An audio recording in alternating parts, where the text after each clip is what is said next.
बिस्मिल्लाहिर्रहमानिर्रहीम। दिलो जान कुर्बान आका सल्लल्लाहु अलैहि वसल्लम पर आज 2 जून 2025 और पीर का दिन है। मुल्तान के हवाले से ये बड़ी अहमियत का हामिल दिन है क्योंकि आज के दिन सकूत मुल्तान हुआ था। सकूत मुल्तान क्या? मुल्तान में नवाब मुजफ्फर खान की हुकूमत थी सन 1818 में। आज के रोज़ सिखों के साथ जंग करते हुए नवाब मुजफ्फर खान अपने अहले खाना के साथ शहीद हुए थे, जिसके बाद मुल्तान पे मुसलमानों के दौरे हुकूमत का इख्तिताम हुआ। मालूम होना चाहिए कि सन 713 में मोहम्मद बिन कासिम ने मुल्तान को फतह किया और यहाँ पर पहली बाकायदा इस्लामी हुकूमत कायम हुई।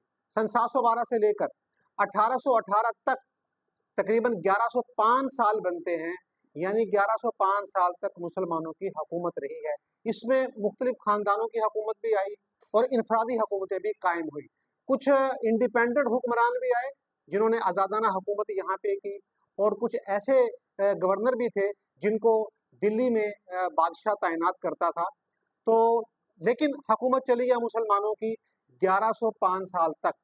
2 जून 1818 में रंजीत सिंह की फौज ने मुल्तान पर आखिरी अटैक किया, हमला किया। उससे पहले भी मुतादिद हमले हुए, लेकिन नवाब मुजफ्फर खान ने बड़ी बहादुरी के साथ फेस किया, मुकाबला किया। लेकिन ये जो आखिरी हमला था 2 जून 1818 में रंजीत सिंह की फौज ने किया, तो नवाब मुजफ्फर खान अपने बेटों और बेटियों के साथ और अपनी फौज के साथ मैदान में निकले और मुकाबला करते हुए आज के दिन शहीद हुए।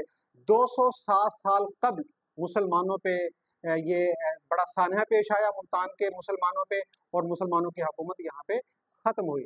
अगर आप ये गोदड़ी वाली साइड से किले की रेड पर चढ़ें और बहाउद्दीन ज़करिया रहमतुल्लाह अलैह के मज़ार की बैक साइड से ये जो हज कॉम्प्लेक्स है उस तरफ से नीचे उतरें, तो यहाँ पे दरमियान में ये तारीखी मार्का हुआ था।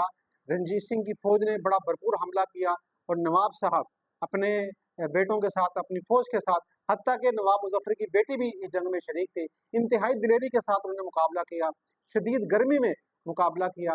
लेकिन बिल आखिर लड़ते लड़ते नवाब मुजफ्फर खान अपने बेटों और फौज के साथ जो शहीद हुए, और उनकी जो कब्र है, कभी आप हज़रत बहाउद्दीन ज़करिया के रोज़े पर जाएं तो जब आप मज़ार का जो हाल है जहाँ पे हज़रत शेख की कब्र है, तो वहाँ पे जब एंटर हों, जो ड्योढ़ी है, दरवाज़ा है, तो आप अगर बैक साइड पे देखें सामने कब्र नज़र आएगी ड्योढ़ी के अंदर, और बैक साइड पे अगर आप देखें बिल्कुल बैक साइड पे, तो आपको मुतादिद कब्रें नज़र आएंगी।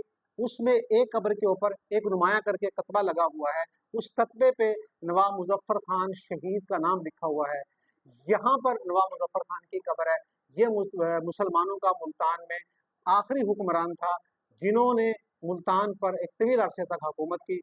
नवाब मुजफ्फर खान का जो महल था, कभी आप अब्दाली रोड पे जाएं तो कार्डियोलॉजी हॉस्पिटल जहाँ पर इस वक्त मौजूद है, नवाब साहब का महल यहाँ पर था। नवाब साहब यहाँ पे क़याम करते थे, नवाब साहब यहाँ पे रहते थे। बड़ा शानदार महल था। कब्जे के बाद सिखों की हुकूमत कायम हो गई। 1848 में सिखों के बाद अंग्रेज़ों ने मुल्तान पर कब्जा कर लिया। तो जब अंग्रेज़ों ने कब्जा किया तो उन्होंने यहाँ पे एडमिनिस्ट्रेटिव सिस्टम जब नाफिज किया, तो कमिश्नरी जब निज़ाम आया, तो जो मुल्तान में कमिश्नर तैनात होता था वो यहाँ पर क़याम करता था। अभी परवेज़ इलाही के दौर में कमिश्नर हाउस को ख़त्म कर दिया गया और यहाँ पर कार्डियोलॉजी सेंटर बनाया गया। कार्डियोलॉजी सेंटर जहाँ पर कायम है, कार्डियोलॉजी हॉस्पिटल जहाँ पर मौजूद है, ये वही जगह है जहाँ नवाब मुजफ्फर खान का महल था। नवाब मुजफ्फर खान इंतहाई बहादुर, दलेर और साहिब ज़ौक़ और इसी तरह इबादत गुजार हुक्मरान थे, जिनको मुल्तान की तारीख़ आज भी याद रखती है, और आज का दिन उनकी याद में मनाया जाता है जिन्होंने इंतहाई दिलेरी और बहादुरी के साथ मुकाबला किया। अगरचे अपनी जान कुर्बान कर दी, लेकिन बहादुरी की एक शानदार तारीख़ रकम की। तो मुल्तान के लिए ये दिन एक साने की हैसियत रखता है। 2 जून 1818 को मुल्तान पर जो मुसलमानों का दौर हुकूमत था उसका इख्तिताम हुआ।